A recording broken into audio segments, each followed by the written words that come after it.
When the townspeople asked him, why didn't he just dump her body in the ocean out of his plane? And he replied, he wanted to preserve her body. He wanted to give her a proper burial. Hey everyone, Carrie Nicole here. Welcome to Muted Conscience, where we talk about true crime stories, crazy fraud stories, and anything bizarre. We do understand that these are real stories about real people, and we only want to analyze them so that we can prevent ourselves and our loved ones from becoming the next victim. Let's get started.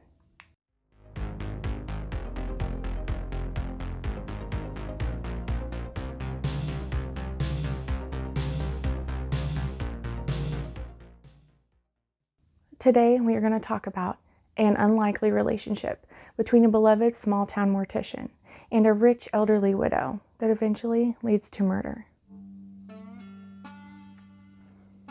Our story takes place in the 90s in Carthage, Texas. It's a very small, friendly town. In the 1990s, it had a population of about 6,500 people. Everybody knew everybody. They had a very low crime rate, and also, interestingly enough, had a cluster of very rich widows. Carthage is also known as the gas capital of the United States, and this is where Rod Nugent and his wife Marjorie decided to settle down in 1998. The couple met while attending courses at Louisiana Tech and married in 1937. They did have one son, Rod Jr. Rod had a very successful career as an electrical engineer, and he worked for Magnolia Oil, and he was also the leading banker in Carthage.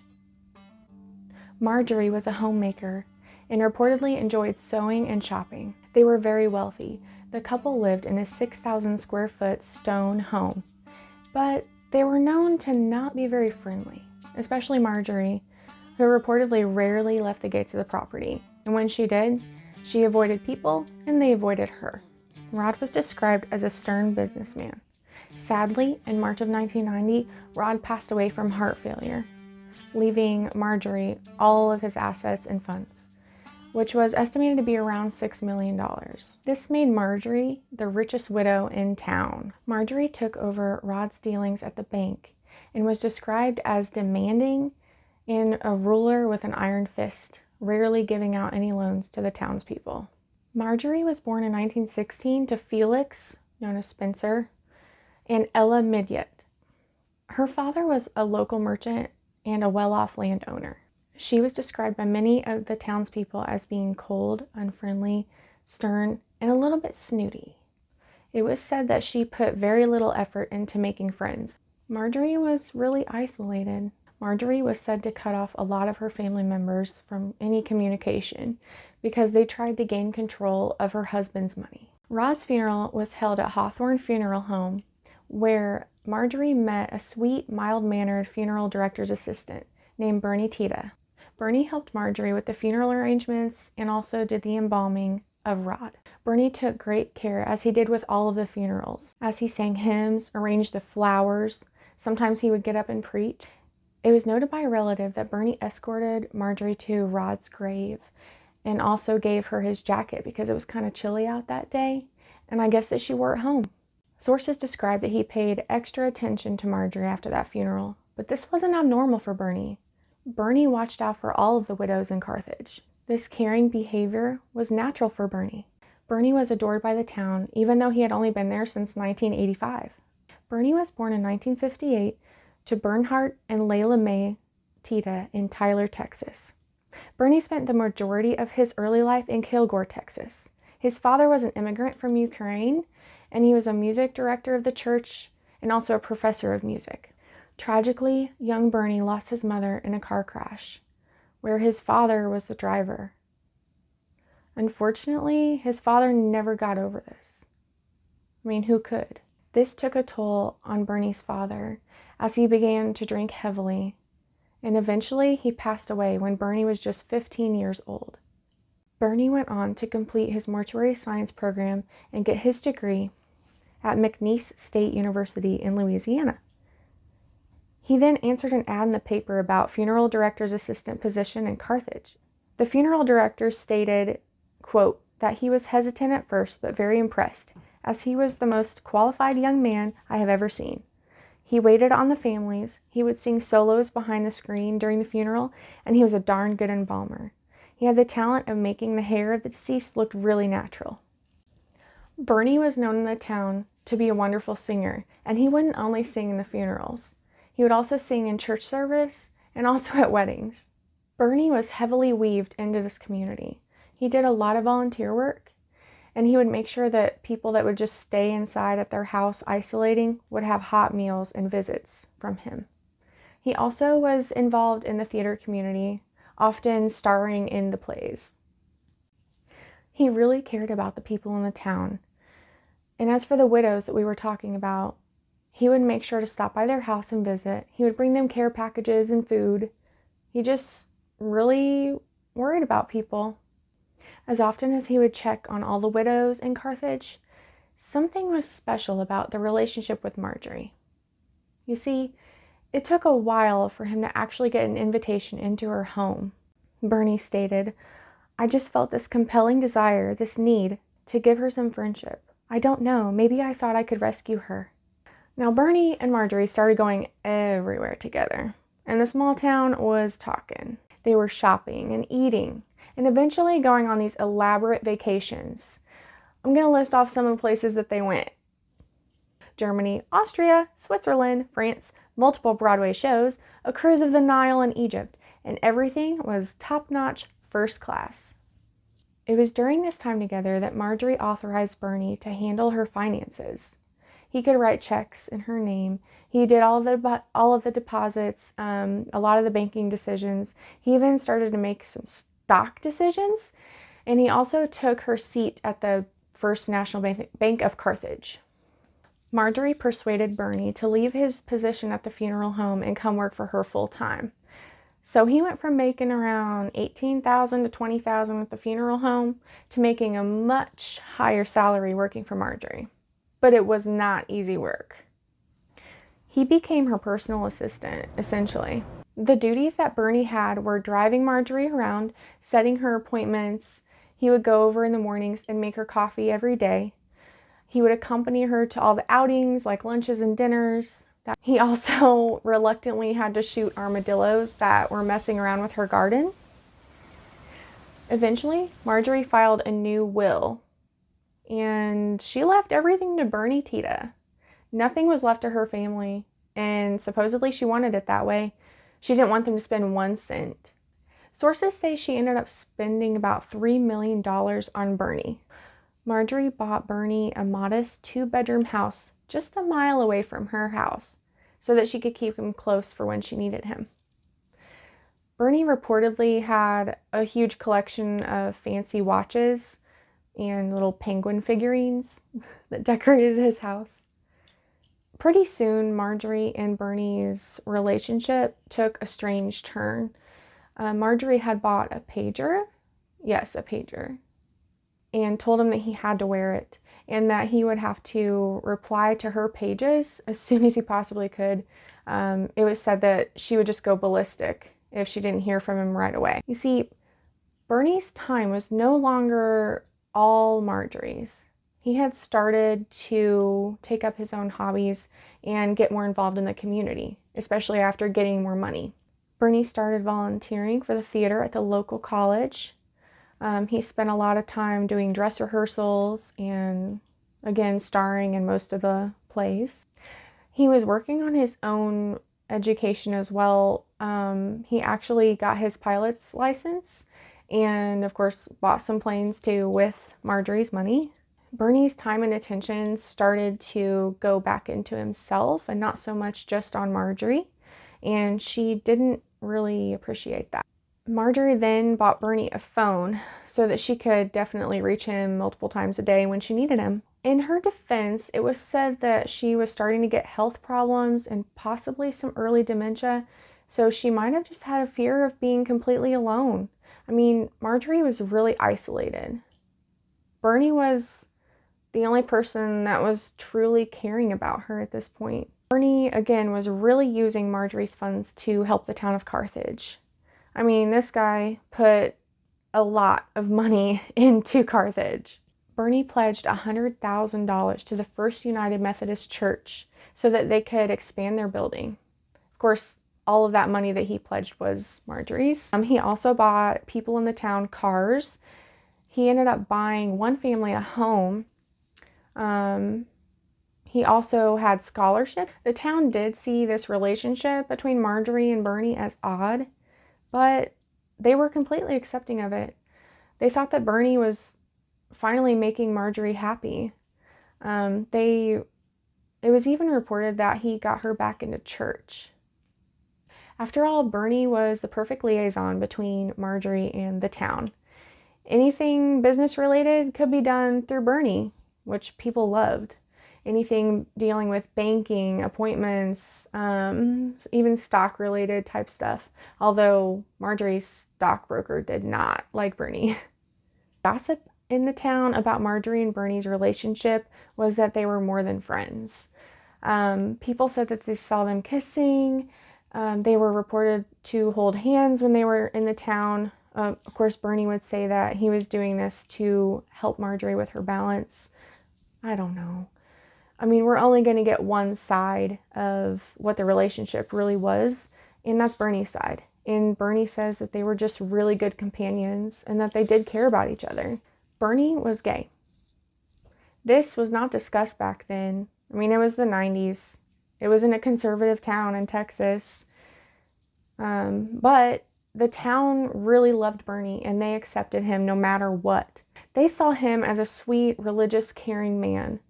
And nobody would expect what happened next. In an interview in 2012, he described the relationship with Marjorie as getting worse and worse. She was getting more possessive of my time, my energy.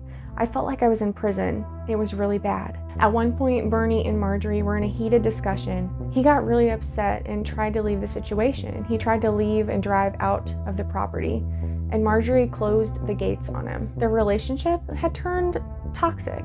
On November 19th, 1996, Bernie started off the day as normal. He got up early, went over to Marjorie's house, made her coffee, went back to his house and showered and got himself ready for the day. And he went back to pick up Marjorie so they could run their errands and get lunch like they normally would. While getting ready to leave to go run errands, some sort of words were exchanged. We're not sure to this day what they were. Bernie doesn't remember. As Marjorie walked ahead of Bernie in the garage, Bernie looked over and saw the armadillo gun, a .22, and he grabbed it, and he shot Marjorie in the back 4 times. He then dragged her body a short way, and he saw the deep freeze. He took out enough frozen food to fit Marjorie inside, which he did. Life went on as normal. Bernie made sure that Marjorie's house was kept clean by the maid on a regular schedule. He kept the landscapers going with their job like nothing was wrong. He would cancel all of Marjorie's upcoming appointments or move them around and have excuses for all of them, so no one really noticed that she was gone. It had been weeks since anyone had heard from Marjorie, and her stockbroker actually got suspicious and started asking questions, as well as some other people. But Bernie always had a good excuse that Marjorie was ill, or she was in physical therapy because she had had a stroke, or that she wanted to be left alone. She's not accepting visitors, that kind of stuff. And weeks turned into months. And then finally, someone anonymously called the sheriff and asked for a welfare check on Marjorie. This is when Rod Jr. and his daughter Jennifer, so that would be Marjorie's granddaughter, came down to her house and searched for her. They wanted to see what was going on. Was there mail stacked up? Was there dust? Was she there? What's going on? Rod Jr., Jennifer, and the sheriff got into her house and started looking around, and they could tell something wasn't right. Something was just off. And that's when Jennifer, Marjorie's granddaughter, went into the garage and saw the deep freeze was taped up, which was really strange. She pointed this out, and the sheriff opened it up, and there was Marjorie. She had been frozen. She's under the frozen chicken pot pies and other frozen meals. I mean, this small town police department scrambled to get the freezer to the coroner's office in Dallas for an autopsy. They had to lift the freezer onto a pickup truck and keep it hooked up to a generator so they could make it make the drive without disrupting any evidence. While Marjorie's body was thawing, which took 2 days, they were looking for Bernie. I mean, he was her business partner and her companion. He was the top of their list. And he was easy to find. He was actually taking a little league and their families out for pizza to celebrate. Bernie confessed quickly, explaining that yes, he had snapped. He shot Marjorie with the armadillo gun 4 times and put her in the freezer. And when they asked him, why didn't he just dump her body in the ocean one day when he was flying his plane? He said no, he couldn't do that. He wanted to preserve her body so that he could give her a proper burial. Bernie was arrested and held on bond for $1.5 million, which was later raised because the town was actually trying to get the funds together to bail him out. The town was very upset, not about Marjorie, who had been found shot and frozen in a freezer after 9 months, but upset that Bernie was being treated like a criminal. They even held a prayer circle for him. Carthage was very much supporting Bernie. Due to this crazy reaction, the trial was moved to St. Augustine. It is rare to have a trial moved because people love and support the suspect. Despite Bernie describing the abusive relationship and that when he shot Marjorie, he felt as if, quote, it was not him doing it. It only took 90 minutes for the St. Augustine County jury to convict him, and Bernie was sentenced to life in prison in 1999. Then the film Bernie was released in 2011. And things get even more interesting. Directed by Richard Linklater, the film hit $10.1 million in the box office. Bernie features Jack Black as Bernie, Shirley MacLaine as Marjorie, and Matthew McConaughey, as well as Danny Buck, which is the prosecutor. It could be, if you haven't seen the movie, it is interesting. It's more of like a dark docu-comedy, if you will. I could see how the family of Marjorie would be upset, as it is kind of biased and on Bernie's side, but it is interesting to watch. This film gained a lot of attention, and Bernie was able to get a new trial in 2014 based on the new evidence that had been found that he had been sexually abused, unfortunately, by an uncle for years when he was a kid. And the attorneys were saying that this caused him to snap. Bernie had shared that he had been subjected to years of sexual abuse from his uncle Elmer as a kid. And that Marjorie's treatment of him had built up and triggered a dissociative episode. And that what he had done was suppressed his memories, and Marjorie's relationship and actions towards him had eventually caused them to build up, and he snapped at her. During a dissociative episode, someone is temporarily disconnected from reality. This is a reaction from trauma to help keep those horrible memories at bay and stay sane in the real world, if that makes sense. Their perception of reality is skewed and seems unreal, explaining the out-of-body experience. So in 2014, a new jury was presented with the details about the abusive relationship between Marjorie and Bernie, and the idea that Bernie was reacting to abuse-triggered memories when he shot Marjorie. Bernie was released in 2014 on a $10,000 bond. So he had a set of rules given to him by the judge. So the rules were as follows. He had to stay in Austin, Texas, under strict conditions. So he was actually housed and watched over by Richard Linklater, which was the director of Bernie. Strict conditions were he cannot move without court consent, he must stay employed, no guns, and no contact with Marjorie's family, obviously. During his time out on bond, he worked for nonprofit groups that helped improve prison conditions, dressed up as Santa and passed out presents to kids. He joined the chorus at a nearby church. He was a normal, caring Bernie again, heavily involved in his community. However, after pushback from Marjorie's family and looking more into the financial aspects of the case, Bernie was resentenced in 2016 to 99 years to life in prison. The prosecutor basically explained that Bernie was a con man with narcissism. They said that he had forged checks and was also embezzling money into an account in Switzerland. I'm not sure what the evidence is on that. It's just their theory. He is incarcerated in Kennedy, Texas, and he's not eligible for parole until August of 2029. So he'll be 71. Bernie spends his days cross-stitching memorials for people in Panola County who have lost loved ones. At one point, he was teaching cooking classes and also led a choir in prison. Carthage ended up suffering financially. Businesses were closed. Homes and cars were taken away from the families that had received them. And also, the church never really saw the pledged $100,000, but they did build onto the church, so they were out some of that money. But mainly, they were suffering because they had lost Bernie. He was no longer around in Carthage to build people up and volunteer and, well, spend someone else's funds. The people missed Bernie and his kindness. This story might sound biased towards Bernie. I don't want to neglect the fact that Marjorie's family, even if they were estranged and not speaking, they did lose a loved one. I mean, Marjorie was a mother, a grandmother, a sister. She was a someone. Just some takeaways from this case after kind of going through it and analyzing what had happened.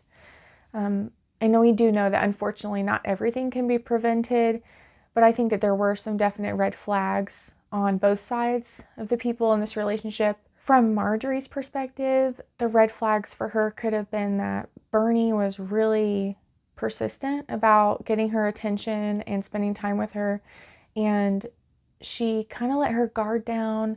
She was more trusting of Bernie than she had been of anyone for years, and unfortunately, she suffered financial abuse, possibly. I mean, not only is she elderly and possibly had dementia, but also she was a grieving widow. And unfortunately, people in those vulnerable positions get taken advantage of.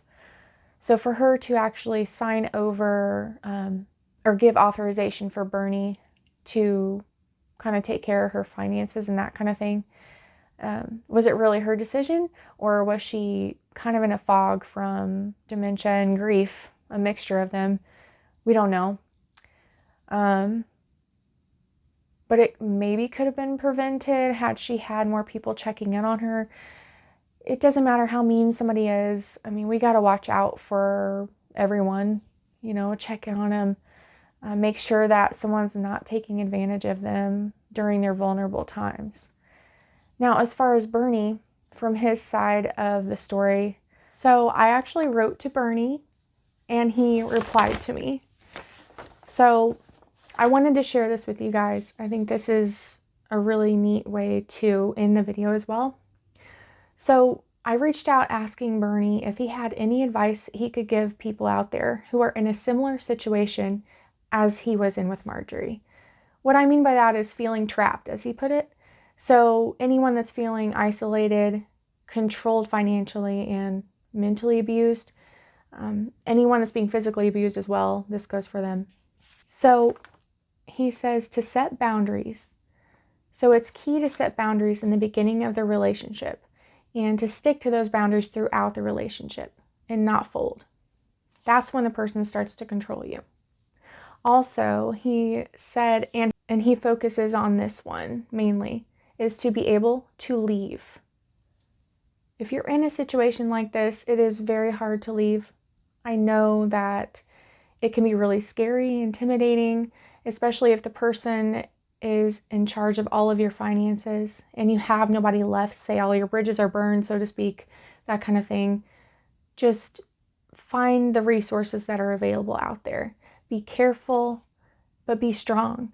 Get out of the relationship. Be able to leave before you get killed or you end up snapping and killing them, which I really believe is what happened here. So with that, Bernie made some very good points with his response, I think, and I really believe that he did snap. I really believe that had he wanted to do this, there would have been more planning and there would not have been a body recovered. So I will leave you with these questions. Do you believe that Bernie is a cold-hearted narcissist, as the prosecutors did say? Or do you think that he really did just snap on Marjorie? Do you believe that things would have been handled differently had Bernie been a woman? Thanks for watching. I'll have more videos soon. Stay safe out there, everybody.